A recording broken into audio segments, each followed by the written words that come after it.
Well, welcome everyone. August 30th. Can you believe this? August 30th. And I don't know, how are you guys feeling? This was a kind of a crazy times. August went semi-fast for me, but it certainly was quite challenging over the weekend. Once again, like a lot of shadow side came up, a lot of like unresolved, undigested. My physical digestion was good, but my emotional digestion was like super clogged up. So that was really challenging for me. And I hope you guys got through it. And maybe if you're feeling a lot of things right now, you're not alone because of so much going on in the world. So much. So I thought Chris is going to take us through some meditation as well. But I'm feeling quite a bit of stagnation right now. I am not going to name all the crisis that's out there, all the disasters, all natural disasters, all man-made disasters, COVID, everything else that's going on. I just don't want to like go through and name them all right now. I like to actually move a little bit. And I thought I brought my yoga strap with me. So if you have a yoga strap, that's great. If not, you could use a scarf, you could use a towel, whatever you'd like. And I forgot to put my microphone. So let me put my microphone. My voice is loud enough. Comes from long line of teachers. We have vocal cords that can get to the audience of a giant group of people. So anyway, it just reminded me before I got on the call today, I jumped on my Hypervive machine, which is kind of the vibration plate. So if you have, rebounder or some kind of if you want to jump around, if you're able to do that with your knees or your ankles, it's really good to kind of jump or move or vibrate or just shake it all out. So I did that, and that really helped because I've been feeling this major, like I said, stagnation. Okay. So I think it'll be good for us to do a little movements, and reminded me of my love of yoga and breathing. I heard from two people that I used to teach yoga like 20 years ago. Exactly 20 years ago, this lady too. And then there's another lady that asked me, hey, can you come and teach yoga classes at this university? And I'm like, I haven't taught yoga classes in so long.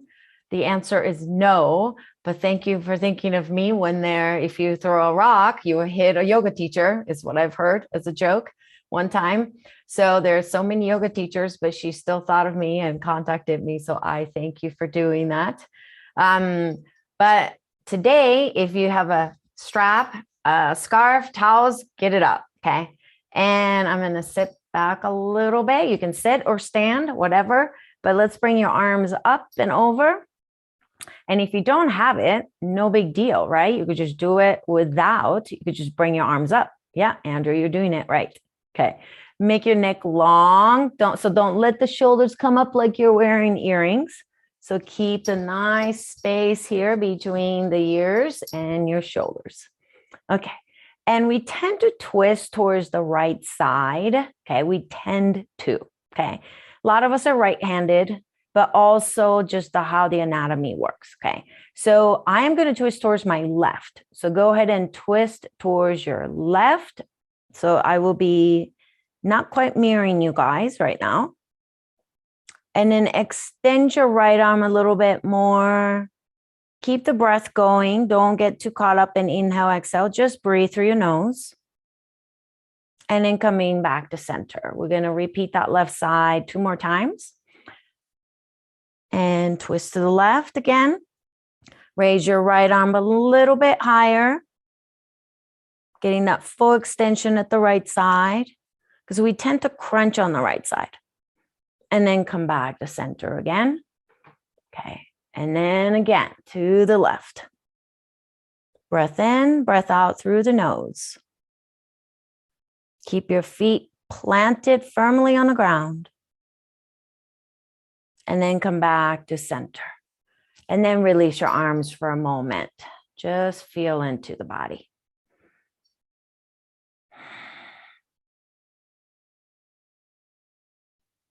And then reach your arms up and over again. If that's too much, you could keep them in front, all right?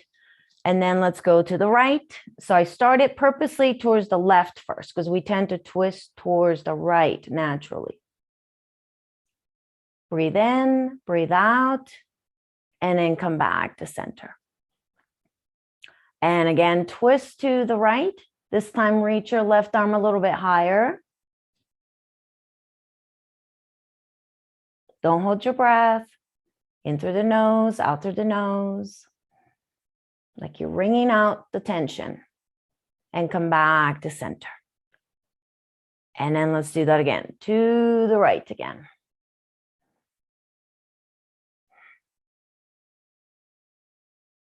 And come back to center. If you can, reach up. So you push your arms up towards the ceiling. Look up slightly. Don't let your neck collapse though. Keep extending the sternum. And then bend your elbows. Bring your arms behind you or you're the strap behind you.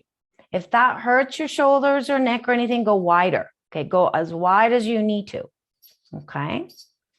And reach up again and down. Squeeze your shoulder blades together. Reach up, in and out. Squeeze and reach up and down. Squeeze your shoulder blades together. Let them kiss each other. Then reach up. Shoulder blades trying to reach and kiss each other. Good. One more. In and then out. Raise your arms up again and side bend. So think about you're between the two sliding glasses. Okay. So you're not leaning too much forward or twisted, flat against the wall between two sliding doors. And one way. Drop down to the right foot. If you're twisting towards the left, sink into your right heel. And coming back up. And then to the other side, keep the breath flowing. Two sliding doors. I tend to rotate forward on this side. So I just corrected myself between the two sliding doors. Plant your left foot down if you're twisting towards the right. Come back to center one more time. Open up the heart center. Come back to center when you're ready. And then the other side.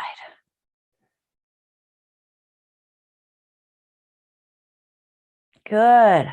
And then bringing your arms to the front. Reach your arms forward and separate the strap as much as you can. So there's a tension between your hands and you're pushing forward.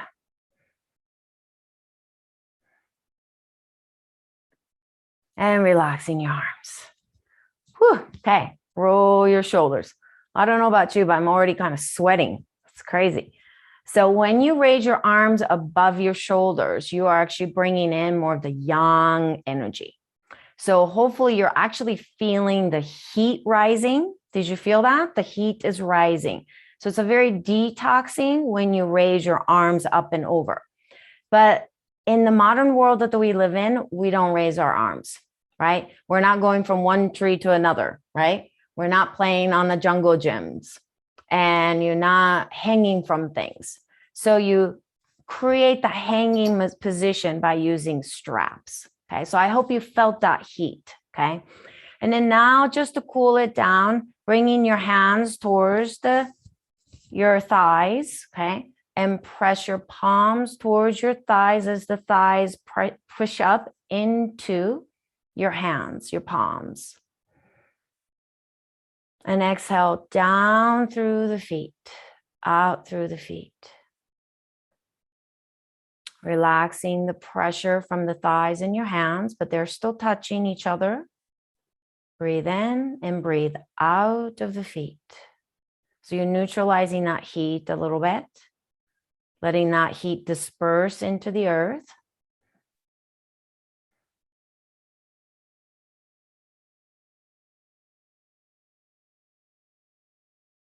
Good. I feel a lot better. How about you guys? I feel better. All right, good. Well, so why don't we get started with today? But I wanted to actually start, Chris, I know you have a lot that you want to share too, but I wanted to actually start with you welcome everyone. I needed it. I needed to like shift the energy fields. One, because we have not been able to really go outside for months because of the smoke. And I think it gets a little bit stagnant inside my energetic field as well. And I'm such like a nature child, and I'm an Earth Day baby, right? I was born on the Earth Day. It's like when I don't get to be in touch with my Mother Earth, I feel like there's a huge part of me that's missing that. And so I needed to do some of these movements for myself. But I wanted to actually start with some jokes. Okay. Because I noticed myself getting too serious. And over the weekend, Chris has been going through some neural pathway changing workouts for his brain. So he got his brain scanned, and he's doing some brain-based, he can tell you a little bit about it, but trainings. And so, I can see that he's shifting his brain a little bit, but I can see that he's exhausted too. And we're getting kind of stuck in each other's like rut. So I looked at him and I said, you know what? Let's just jump around. So in the living room, we started to just jump around. And then I was like, when's the last time we told each other jokes? So, but then I only know one joke, which I don't even tell it that well. So I'm going to have Chris tell that joke because he tells it so much better than I do. Because I sometimes get flipped. Like I tell you the joke part first, and I go back and tell you why I told that joke. So it doesn't make sense. I'll have him tell you that joke. But I wrote down one joke that I was going to tell you. So it says, why can you never trust what an atom says? Because they make up everything. Okay. I'll tell you that again. Did I say that right? Okay. Why can you never trust what an atom says? Because they make up everything. Okay. So I think that's kind of funny, right? And I don't have a lot of jokes. So Chris will tell you this one and only joke that I love, and I try to memorize, and then I tell it totally wrong. So I'm going to pass it down to Chris. I think that's what makes it so funny, actually, is because of how you end up telling it a little differently every time. But it's very simple. And I heard Masami tell this in a yoga class many years ago. And so that one goes like this. This is Masami's one. This is her signature joke. Okay, ready? So why couldn't the yogi use the vacuum cleaner? Anyone? Because he lost all of his attachments. Yay. Okay. So that's my joke. That's my joke that I don't tell it quite right every time. We just needed a little shake up today. And so we did. I mean, it's like, I remembered some of the bad jokes that I've heard at retreats and things like that. Like, what did the Buddhists say to the hot dog vendor? Maybe some of you have heard this one. What did the Buddhists say to the hot dog vendor? Make me one with everything. All right. I think we're starting to sound without an audience laughing. It's impossible to know if these jokes are landing. Yeah, I have absolutely no idea if it's even funny, but that's all right. It was worth a try. Okay, this is why we don't do stand up. Is that it? That's the only joke? I've got some other ones, but they're equally bad. Well, just do one more, just to kind of balance it out here. I got 2 jokes. You got 1 so far. So, well, this one might be a little more complicated, but here's one. Andrew has one, so we'll have him unmute after this. Okay. That works. We can do a little comedy relief for us. So, yes. Did you hear about the new restaurant called Karma? No. There's no menu. You get what you deserve. All right, that's good. That's really good. I think I like that one. Yeah, that got a few more. reactions from the. Okay, that was funny. All right. Yeah. Now we like this kind of jokes. I'm sure you guys are kind of starting to pick up on the genre of the jokes that we look for. Yeah. Okay, Andrew, unmute yourself and tell us a joke, and then we'll get to seriousness.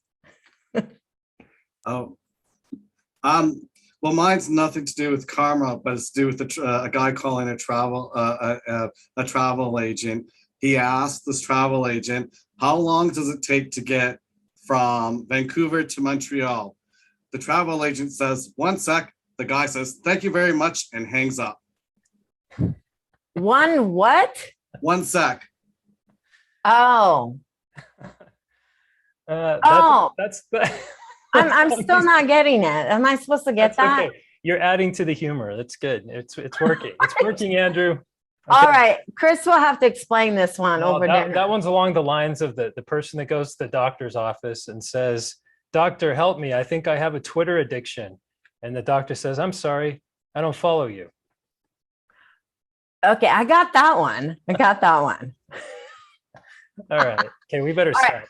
All right, that's good. This is All right, why we don't do stand-up. All right. Yes. Did you feel your lungs open up? Oh man, so much grief and sadness and like exhaustion and holy crap. My old ancestral like energies came up this weekend. It was crazy, but now it's just like slowly moving up. So thank you for that, everyone. And thank you, Andrew, for sharing.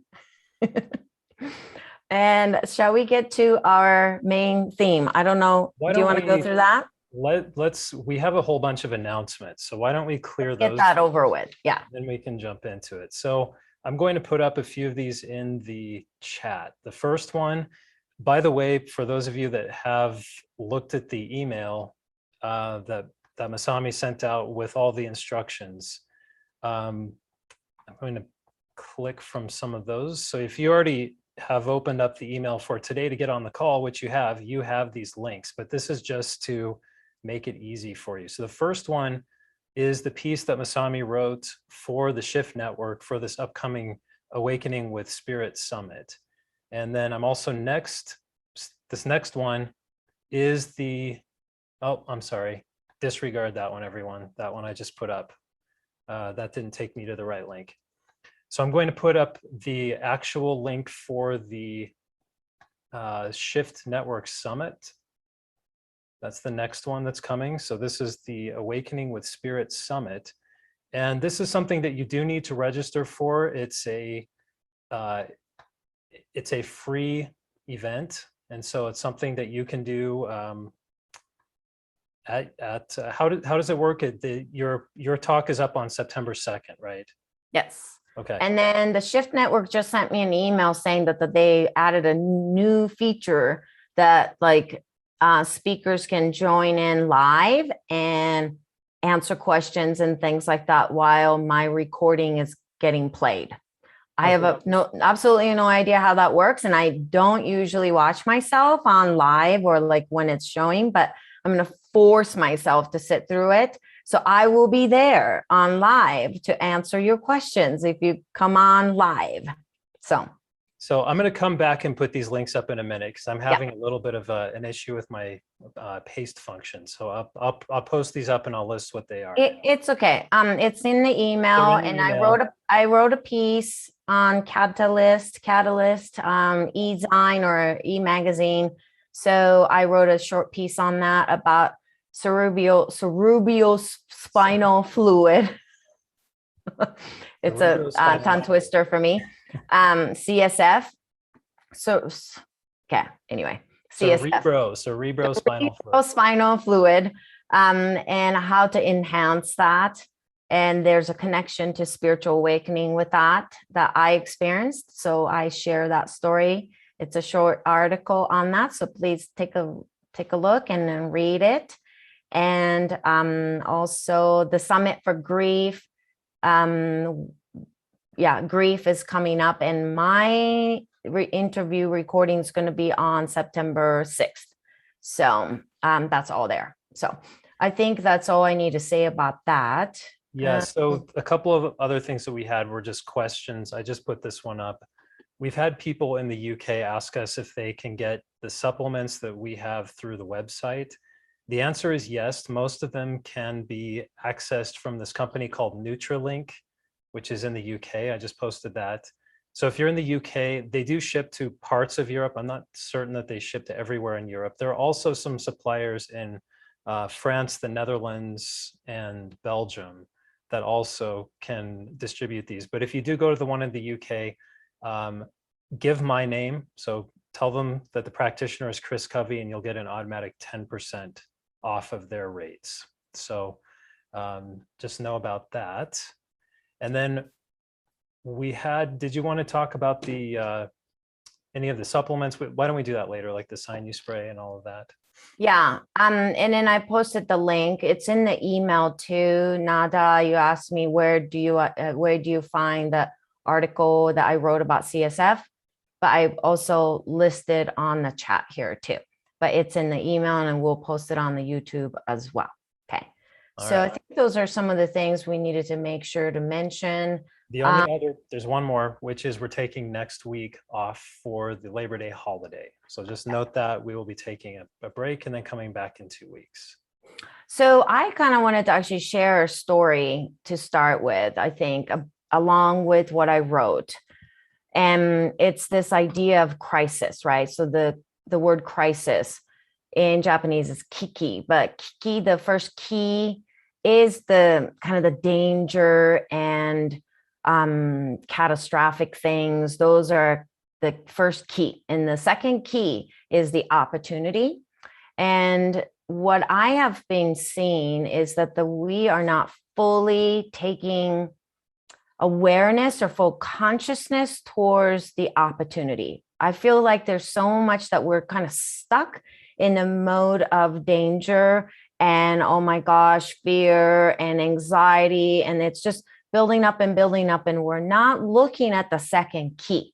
So the word is super simple to remember, right? K-I-K-I. That's the Japanese word for crisis, right? It's key, first word. Second word is key. The second key is basically the opportunity that you find through what we're going through. You could call it the dark times, the very challenging times, the liminal time that we're in, we've got thrown into through this global level crisis. And you could talk about disasters are going on. We could be talking about COVID. We could be talking about what's going on this earth in terms of the climate. There's so much first key that's happening, but there's this opportunity that follows.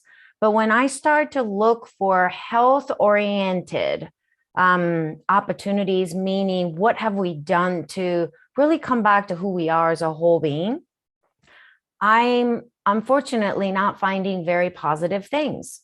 The diabetes are going up, obesity is up, the anxiety and depression is up, mental health is declining.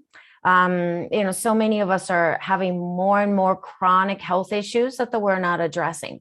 And I see the opportunity side as something that we can look at ourselves and say, if you look at the research, everyone, enough, I will finish that thought, but if you look at the research enough, you'll start to find that the people who are struggling the most with either long COVID or getting the COVID now, or have gotten them and then have really struggled with the symptoms since, or you might be struggling now, we need to be looking at chronic illnesses and chronic infections that you might be having inside your body. And chronic infections and chronic issues aren't just about maybe like fungal infections or parasites or oral health or chronic sinusitis. But, it can be all kinds of chronic things like chronic thinking, chronic ruminating, chronically just looping your karmic loop over and over and over. Those are all chronic things. So I like for all of you to just kind of think about this over this next week to the following week. Think about what are some of the chronic things that just keeps coming up. And then just you're not addressing them. You're not looking into that and say, I've got to address this, because this is the opportunity that we are all given.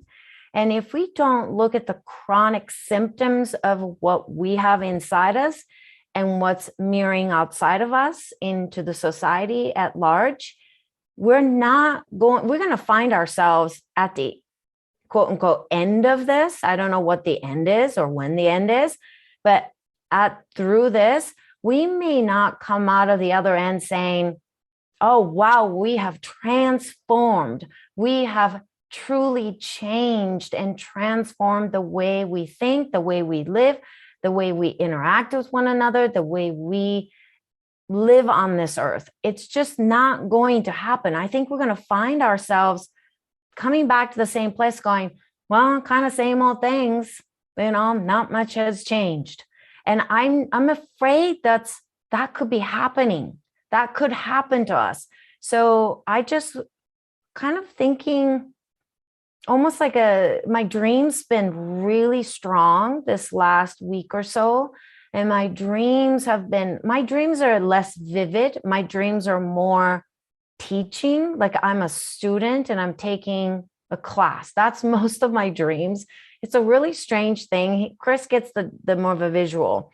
I get more of the words and terminologies or like certain sentences, and I wake up in the night and then write it down, or first thing in the morning I write it down, because the inner wisdom is trying to teach me to say, wake up, Masami, wake up, teach them to wake up.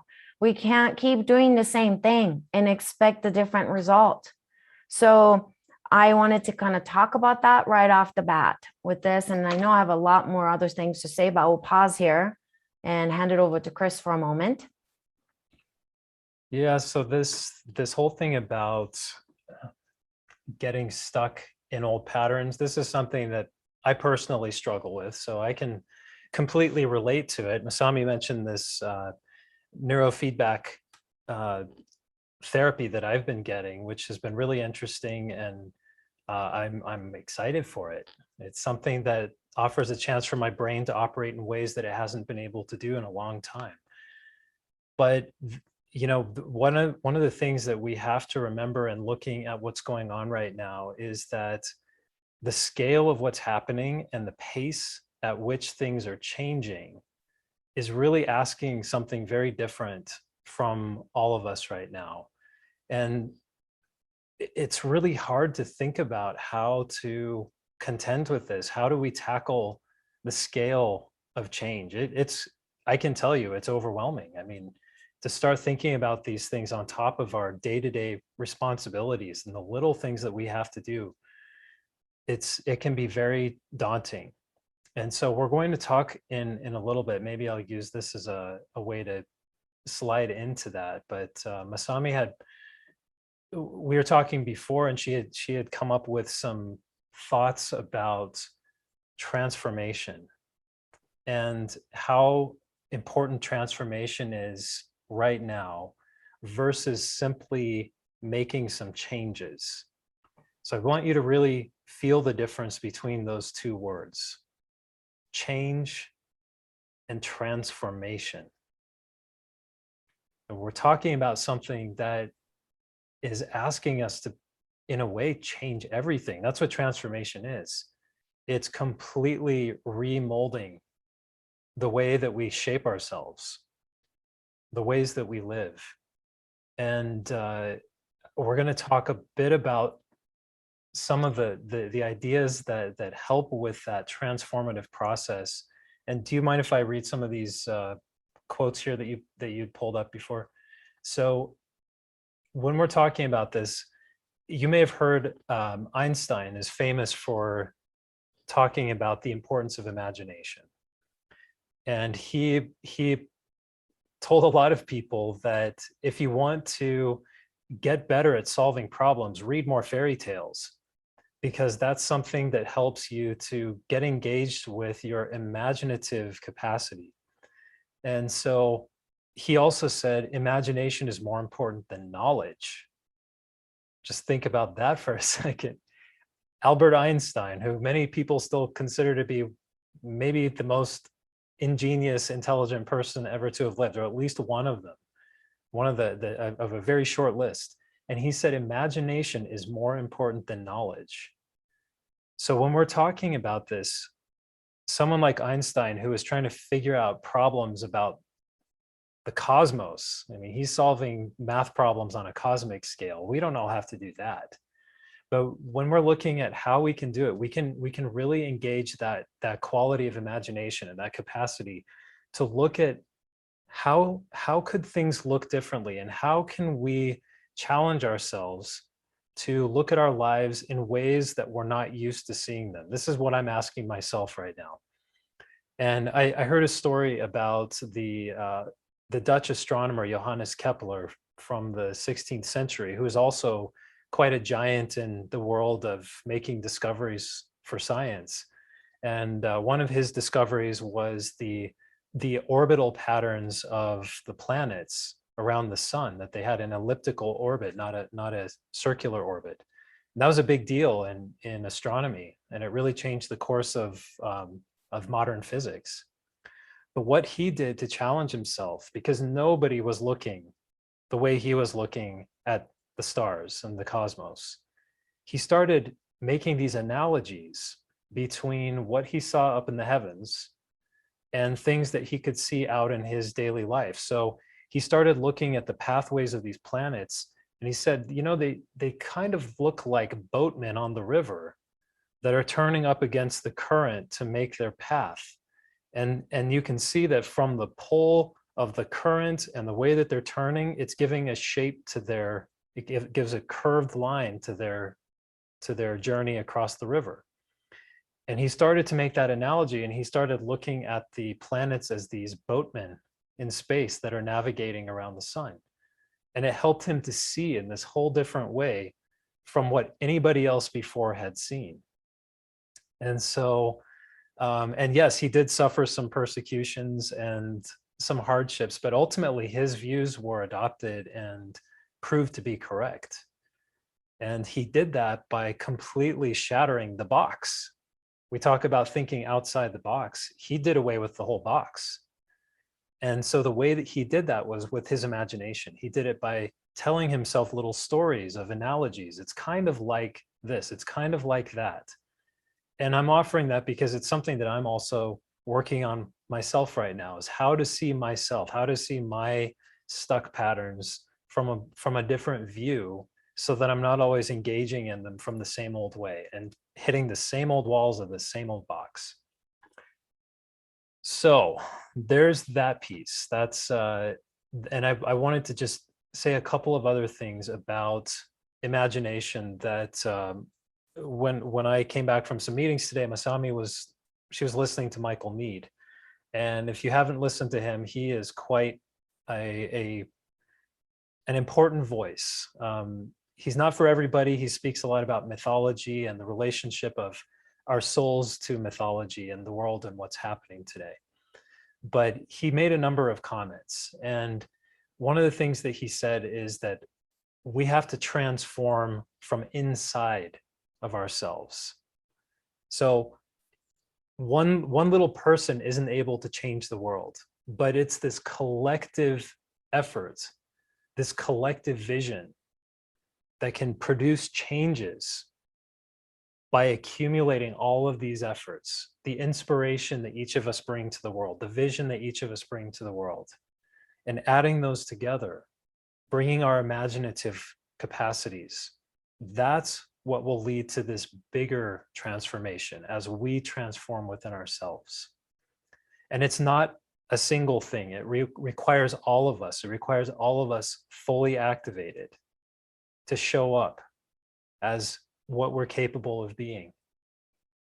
And so that movement of inside to outside will have a transformative effect on not only our personal lives and the people around us, but our world, as we all start to bring that energy together. So I'm going to pause there. Yeah. And then thanks for sharing that about the vision, the collective vision. And the collective vision that we're speaking of, and even Michael Mead is speaking of, isn't a singular vision. it's a collective. So each and every one of us can bring our own imagination, our own wisdom into this space together. And that collective vision is where we will find the solutions, not just single solution, but solutions to navigate through the darkness and the times that we're in. This is a rough waters that we are surfing, we're navigating, we're going through right now. But this isn't up to just one person or one government or one scientist or one healer, or it's the collective visions that we must tap into. But in order to get to the vision, we want to really tap into our imagination. So this is where the Einstein's quote really comes in, and what he said early on. And, you know, if you've ever heard Jean Houston speak, who will be on the summit as well on the same day that I'm on, that I definitely want to listen to Jean Houston as well. She is also Chris's, she is Chris's teacher also. But Jean Houston repeats this a lot, but coming back to that, read the fairy tales. What he meant by that, what Einstein meant by that, and Jean Houston says that, is that we're losing the imagination. We're losing that side of us that makes us curious about things. I work with a lot of kids as well. And when I ask them, well, what do you think? Or do you have any vision of this? Or what are some of the ideas about this? After a certain age, that imagination just seems to stop. And it used to last well into the college years or even later. It's just stopping as soon as they begin to hold that phone on their hands. And that's happening at babies these days. Babies are having the phone right there. I remember many, many years ago when we went out to dinner with a friend of ours, and their newborn baby had the iPhone sitting right there, and she knew how to go through the pages, and we just couldn't believe it. But that's like a normal, common doesn't mean normal, but it's a common scenes. So we're removing imaginations from our children and ourselves, but the imaginations aren't something that it will come through somebody that put the screen stuff up. It doesn't come from the outside sources. That's not the imaginations I'm talking about. It's the kind that you sit by a tree. It's the kind that you lie on the grass. It's the kind that you walk on the beach. It's the kind that you go into the woods in silence, and then you commune with the world and the universe and the nature. And in one with it, you begin to retap. You can recultivate that imagination. We all came into this world with imagination. We are the imagination of greater creation. So if we can really pause for a moment, say, have I been taking any time for imaginations? And if you need a little help with that, you can start to pull out the old books that has fairy tales in it, old stories in it, because these stories that have been taught to us, they were not on the screen. They were taught, or they were recited over a campfire, or grandfather will have you on the lap, and then you'll be rocking with a rocking chair, and you were told these stories. That's when your imagination is just going wild. So tap into that a little bit more and really transform yourself away from other people's stories that they're being fed to you. Think of your own stories, think of your own characters. And then to be on this earth is beyond imagination amazing, right? So just tap into you, and that will come about, that will flow through you. But with that, I think we can't create this collective vision to shift our world towards something other than what we've been. So this is where I would, when in terms of the health and COVID, what I would encourage you to do is not to constantly look for the silver bullet or look for this thing, this one thing is going to resolve this. Because there's a lot of language like that, because us humans are always looking for ways to get out of this danger, to get out of this unknown. That's amygdalas, right? Both of your amygdalas on the right side and left side are scanning for danger, scanning for what's going on, what's going on. Am I safe? Am I safe? So if somebody comes up and we're all vulnerable, we're all exhausted from this. This has been going on for a long time now. 20, how many months now? Right? So 20 months plus, really. So this has been going on in terms of COVID specifically for a long time. We're all exhausted. When we're exhausted, we're vulnerable. When we're mentally exhausted, when our hearts are exhausted from worrying, fearing, and the grief and the sadness, we're exhausted. We're all chronically fatigued. This is when we're so vulnerable to silver bullets that says, I have the answer, or this is it. This is the thing that will resolve everything. And we tend to go towards that. And then we lose our own imagination. We lose our own vision. So I'll pause there for a moment there. Any comments, please do share. And maybe Chris, you have something. Yeah, I wanted to share a quote. This is from a mentor of ours, and it's on this theme of vision and seeing. And I want to add to that possibility, because possibility is something that is often limited by our own view. So sometimes we'll call it mindset, sometimes we'll call it outlook, but in so many ways we do this to ourselves. And so I would challenge each and every one of you, as I'm challenging myself right now, to see what you're missing and see if you can spot possibilities that you didn't notice before. So I want to quote this. This line runs like this: you cannot see what you don't look for. Okay, you cannot see what you don't look for. Then the second part is, you cannot look for what you don't believe in. Cannot look for what you don't believe in. So this is, again, tying together with imagination and being able to dream large, dream a different reality that you can occupy. And there's another piece of this, which is, it has to do with how we relate through story. And this is something that we just heard this quote. Again, this is from Michael Meade, but he said, the world is not made out of atoms, like the molecular components. The world is not made out of atoms. It is made out of stories. The world is not made out of atoms.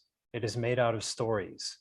And so the challenge that we have is figuring out which story we're living and understanding that we're living different stories. And sometimes those different stories collide and they create friction and tension between us. So we need to recognize that there's a whole lot of storytelling going on, and we're using our imagination all the time just to even tell maybe the not so great stories that we're living in at the moment. That still takes imagination. So I want to come back to some of the practical points now that we were going to talk about. Yeah, you're muted still. And we can share our imaginations here in the chat too. We would love to read what your imagination that leads to your vision, because let's share our collective vision for our health, for our earth, for healing all of us, to bring us together, to find less division, not only amongst us and all of us, but within yourself. Where are you divided? Where are you ignoring? Where are you dismissive towards you? So have a vision around that. And if you want to share, that'll be great. You're a couple coming in from the chat. So one is quiet time will help our imagination go. Doing nothing is perfect to welcome imagination. Another one, imagination. Masami's necklace makes me see a vibrant red whirling dervish. Great. I love that. So just those, that doing nothing, we've talked about that before, and let your imagination run a little bit. It's like Masami said, most of us as adults don't allow ourselves even enough time, even just a minute, to sit in our day and just let our minds come up with something. This is what they do. They're looking for connections and patterns and opportunities all the time. And so we have to allow that part to turn on so that we're not just stuck in our thinking brain. And we got a couple more. Let's see. Nothing is something. Absolutely. And we need to tolerate boredom and anxiety. Definitely. That's an important point there. Having the ability to not need to be entertained all the time, to always be diverted from what's happening right now. And another vision of Masami's necklace. I see an angel ready to fly from Masami's necklace. Oh, I can see that. Oh, I can see that too. It's really kind of cool. I really wanted to wear this today. We've got another request. Oh, yes. You can. Jokes are great because they create imagination. Mic. So Larry's asking if he can tell a joke to bring humor. Can I tell a joke to bring humor and help with imagination? Love it. Do it. You can. I guess the question is that a joke on offer right now, Larry? Or is this just a general question? Because if you have a joke, we're going to put you on the spot. I don't know. Did he unmute himself? I think we need to send him a little invitation to do that. So you have it? Yeah, I'll get it right now. So Larry, here we go. You're on, Larry, if you want to unmute yourself. Good. What is the difference between a piano and a fish?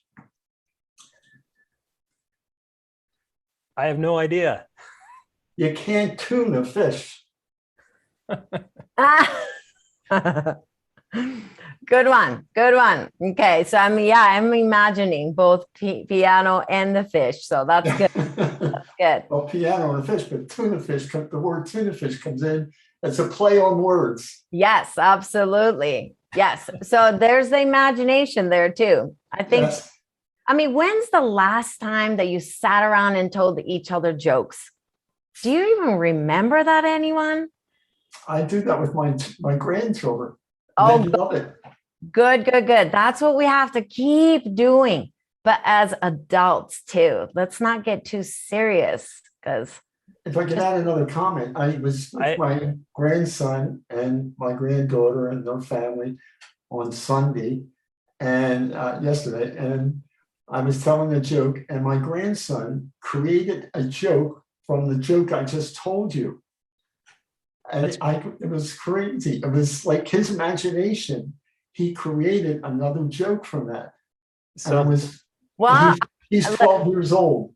Wow, Larry, you have another person that created her own joke out of it too. Deborah says, I was thinking of scales. That's good. That's another version. Well, we had a couple of people that were see, there you go. The jokes create imagination. Exactly. That's Absolutely. What I was going to say, is that when you bring humor in, it opens up that imaginative capacity. So thank you, Larry, for bringing that back to the fore again. Keep it going. I'll get more jokes later. Okay. All right, thanks. I'm going to mute you for now. Thank you. Yeah. So, I'd love to hear your visions. Like, think about it. What would you like to see your neighborhood become like? Do you want it just as is? Do you want more flowers? Do you want more like people waving and saying hello? I would love to have a little bit more hellos. We live in I don't know, maybe it's state by state, it's different, but I have noticed moving from Minnesota to Colorado, people are a little less open here. And a lot of people move to Colorado. So almost everyone we encounter are what do they call them? They're transplants or something, what they call them. And so we don't know each other very well. And there's always a little bit of like, why are you waving at me? What do you need from me? What do you want from me? Kind of a sensations. So my vision for my neighborhood is to be able to get outside in the morning. I usually go outside first thing in the morning, doing some weird Tai Chi and things like that and movements. And some of these people that walk by with their dogs think I'm nuts. So instead of think that I'm nuts, I hope that they join, and maybe do some of the movements with me. Maybe I will call on them to see if they want to join me. So that could be a vision in a kind of a smaller region. That's okay. You don't need to have a vision for the entire universe. Okay. But you can also imagine things like, how do I feed myself really healthy foods tonight? And imagine that. Or tomorrow morning when I wake up, I'm going to do these. And you're going to visualize those things as well. Right. So make sure to remember that the Olympic players, Olympic athletes, they all visualize and imagine the sequences and movements in their minds before they actually go and do whatever they do, whether it's running, whether it's swimming, or whether it's, jumping, whatever that they do, they actually imagine. You can actually see the gymnasts doing that in their minds. Like they will close their eyes and they will be moving their body slightly, moving their arms slightly to rehearse it. So you can actually rehearse what you visualize also. So a couple of things coming in from the chat I want to go back to are that we had a comment about, just jumping around on me. Okay, to tell the story the way you want it to be, not the way it is. So there's an example of using imagination and looking at different possibility. And I want to spin that in a slightly different way, which was that we see the world not as it is, but as we are. We see the world not as it is, but as we are.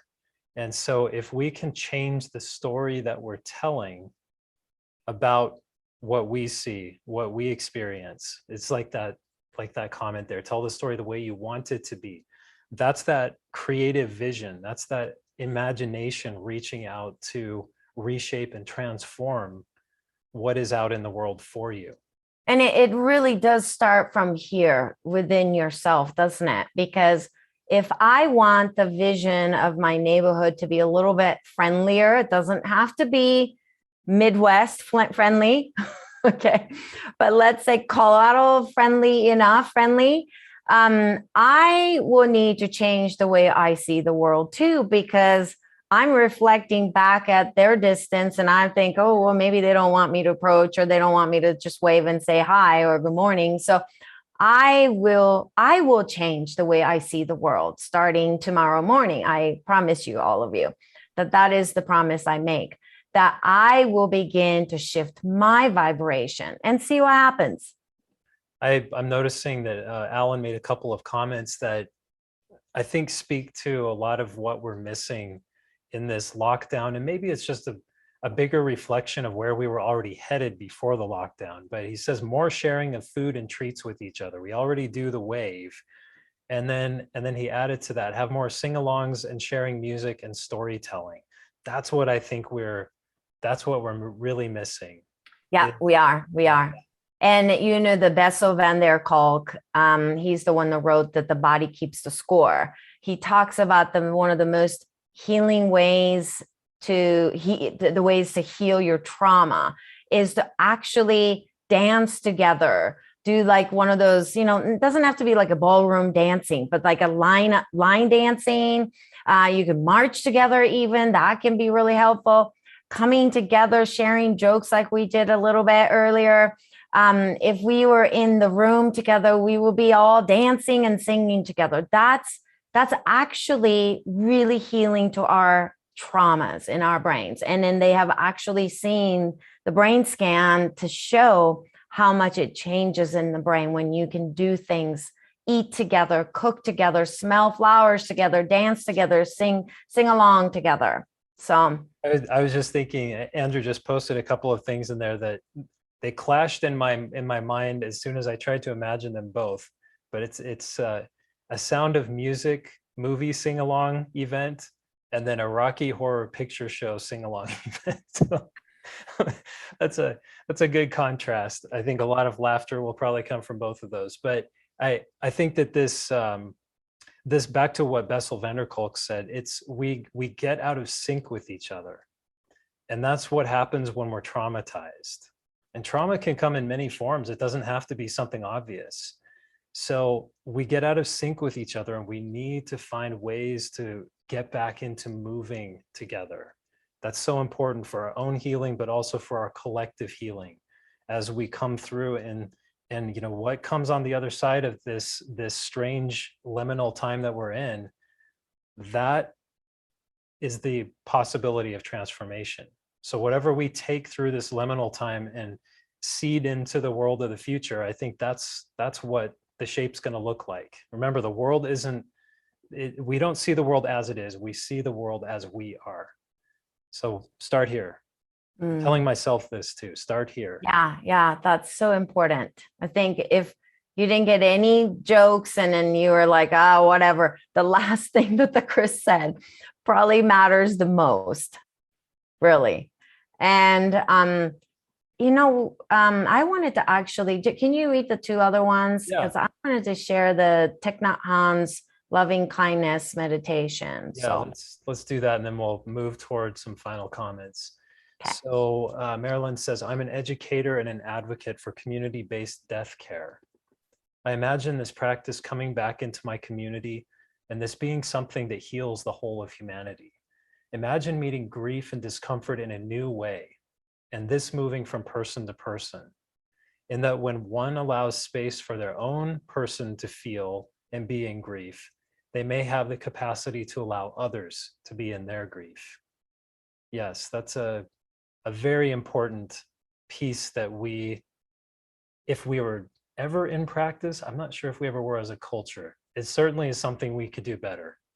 So thank you for sharing that. And then Pauline says, we can use the what if, using as wild an idea or solution as we can imagine.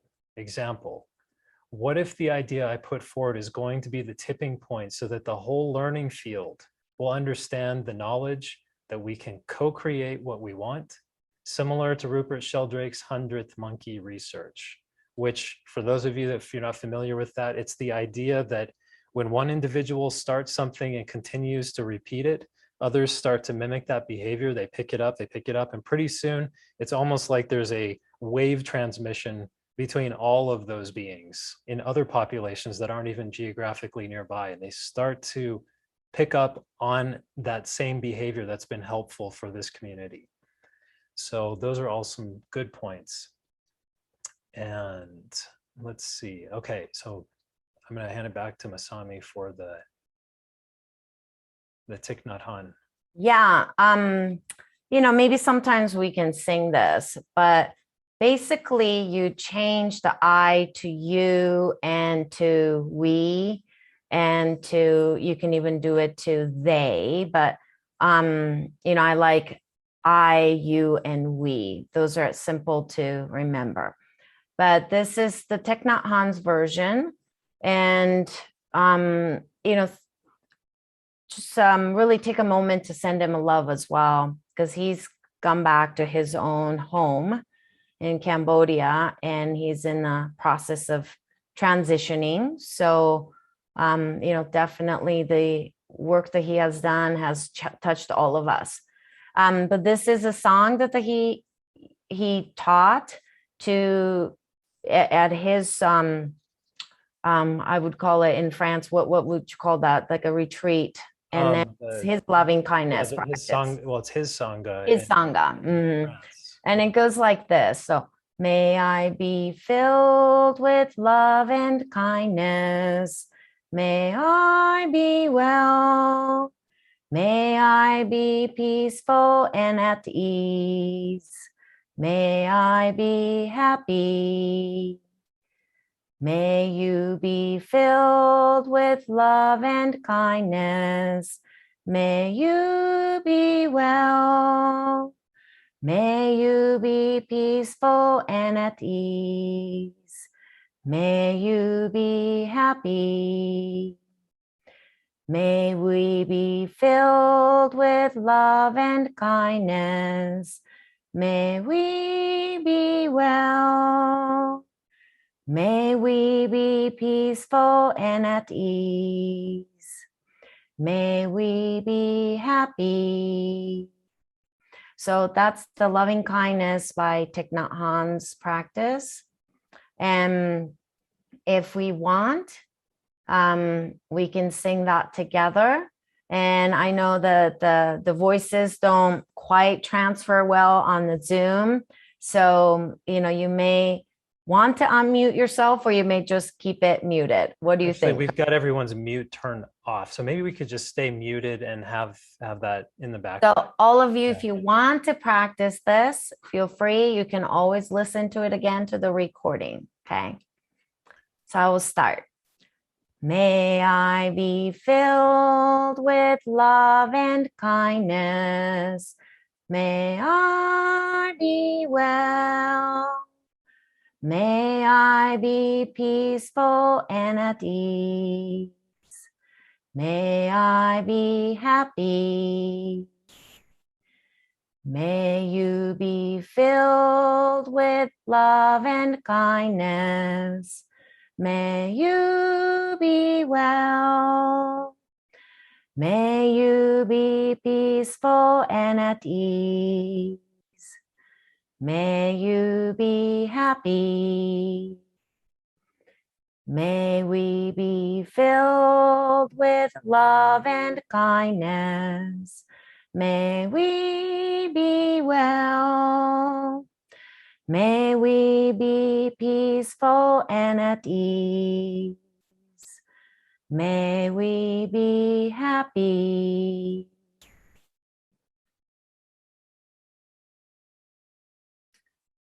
And I often sing that when I'm going for a walk.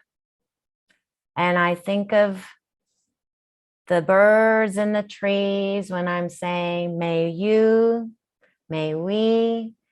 But also, this is a great practice if you have family members that are challenging to you, maybe your boss that has been really giving you difficulties, or the situations that you're in with your spouses or your families that are, struggling with certain ways that you don't believe in, or you're really anxious about their decisions. There's so much going on.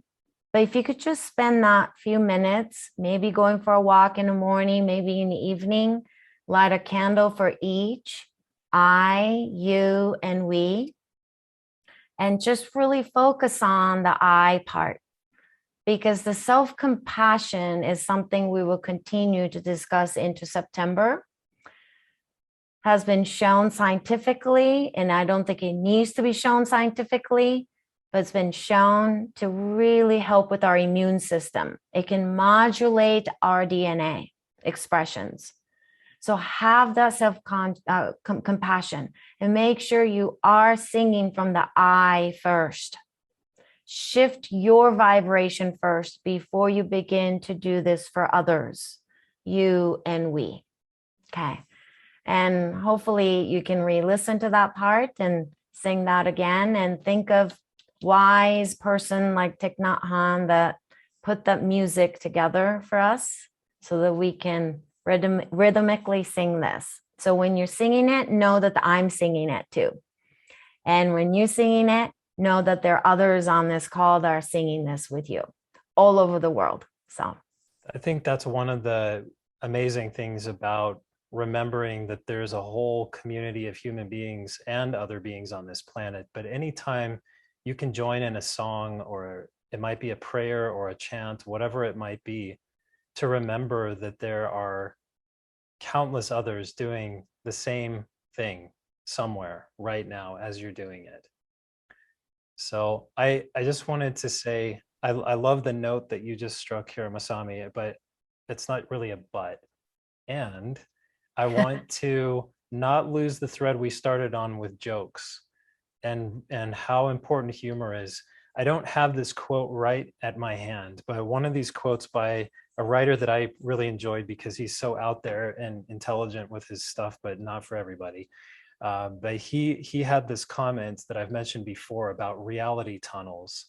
And he says, essentially, I'm paraphrasing, we all make reality tunnels, which is, imagine just like a way that we view the world through this lens. So we all create reality tunnels. He says, for myself, I prefer to create the most humorous, romantic, and enjoyable and basically fun and fascinating, intriguing reality tunnel that I can possibly spin up with my imagination. And he says, while there are many other people who will create these dismal, depressing, dark, dim reality tunnels, he said, that's fine. That's their right to do that. But I have no masochistic urge or obligation to join them. So on the note of going out on a joke, I missed this before. Cheryl put this up in the chat, and it's actually pretty funny. So she says, a cop pulls over a guy and says, did you realize you were driving 70 miles per hour in a 35 mile per hour zone, sir? The man responds calmly, that's okay, sir. I was only going to be out for half an hour. Okay, you got to explain that one. That land. He's driving 75 in a 35 zone, but he's only going to be out for half an hour. So it's only going to end up being 35 miles per hour. Oh, okay. Anyway, all right. Oh, thank you.